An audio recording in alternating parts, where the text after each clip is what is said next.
কাটলেটগুলো বানানোর পর এত টেস্টি হবে নিজেই বুঝতে পারিনি। যাই হোক, কাটলেট বানানোর জন্য প্রথমে চাই ওলকচু আর ছোলার ডাল বা মটরের ডাল, আদা, কাঁচা লঙ্কা, আর আপনারা চাইলে রসুন পেঁয়াজ দিতে পারেন। আমি দিইনি, আমার যেহেতু ভেজ চলছে।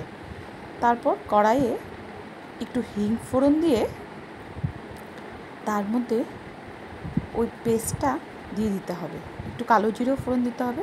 তারপর ওই পেস্ট করে রাখাটা দিয়ে দিতে হবে, এই ডাল বাটা আর ওলকচু বাটাটা দিয়ে একটু হলুদ, একটু নুন, একটু মিষ্টি দিয়ে এটাকে ভালো করে একটু কষাতে হবে।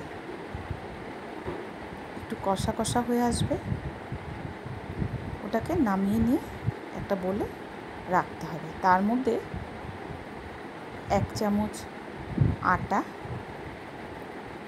দিয়ে ওটাকে ভালো করে মাখতে হবে।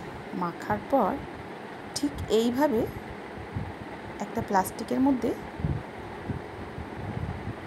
ওই মাখাটা এভাবে করে দিতে হবে, দেখে নিন। আর কড়াইয়ে অল্প তেল দিয়ে ঠিক এইভাবে করে কাটলেটগুলি ছাড়তে হবে। খুব তেল না, হালকা হালকা, কাটলেট যেহেতু। দেখে নিন, বেশ লাল লাল করে ভাজতে হবে। আমি একবারেই 3টা দিয়ে দিয়েছিলাম, হয়ে যাবে, জায়গা আছে তো। তারপর লেবু আর একটু চাট মশলা দিয়ে, একটু লেবু দিয়ে খেয়ে দেখুন, দুর্দান্ত লাগে, অপূর্ব।